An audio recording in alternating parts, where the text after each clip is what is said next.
Анемия, онзи тих недостиг, който не боли, а просто те кара да живееш наполовина, студени ръце, бледо лице, сърцето бие, но няма сили в него.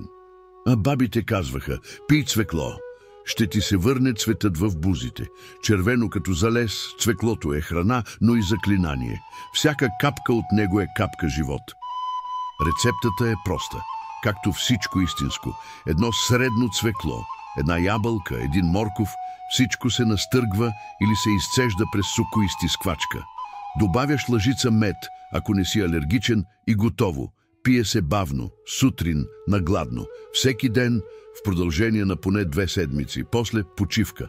А цветът в бузите сам ще каже дали е време пак.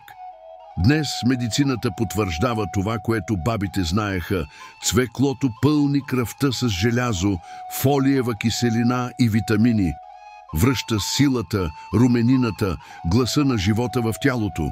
Когато пиеш сок от цвекло, сякаш самата земя ти диша в гърдите. Цвеклото глътка сила за кръвта, дар от корена на земята.